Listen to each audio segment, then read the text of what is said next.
Okay, I wanted to make a short video of the simple template with the ergodic to show you how you might use it a little bit. We've done this before, but it has the short-term ergodic only. It has the moving averages and the Pesavento bars. Now, what happens is you see that you get a much tighter feed if you simply trade on the turn. Now what I did is I waited for a divergence. Now I like the divergence on the ergodics because they're 99% true. So we got a divergence here and I saw no need to wait beyond this second bar because the moving average looked like it was going to cross there for my third signal, color change, then a moving average cross, and get in short here at 44.25.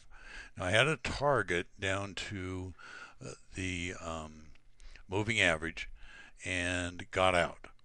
Never know what's going to happen. But then it went on down here, and this is where things got a little, what will I say, different.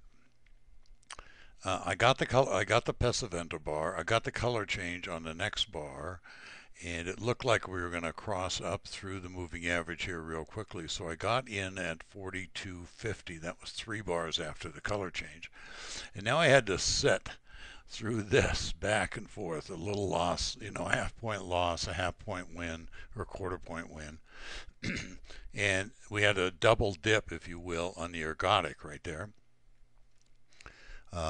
And when this went up and when I got this other down bar right here, even though the short-term ergodic was going up and it was above its moving average, I got a little nervous and got out. I'd been sitting through 5 or 6 bars. One of my personal rules is if I take a trade and the market doesn't move in the direction I think it's going to move, within 5 bars I get out, and I was about 6 or 7 bars in. I just got nervous and left. But you can see what happened. We went from 42, so I got out for the cost of the commission. It went from 42.50 all the way to 44.50, a nice 2 point run. Now this is when the market is in a very tight range, and you may consider using this simple template that you have.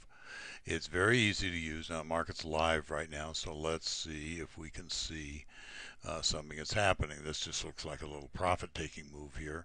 We don't have any indication that there we do, but we have no color change in the ergodic, and sometimes it gets a little difficult to see what's going on. Now I want to move the longer term in. This is where we had that double dip off the 49 moving average, which is why I looked at taking that trade.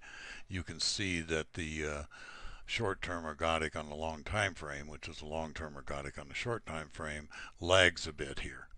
So don't get confused by the lagging, but if you want to use this for short-term turns, now we've got a spot where it looks like we're going to cross, and we made a higher low, so logically you would say, all right, let's take a long here.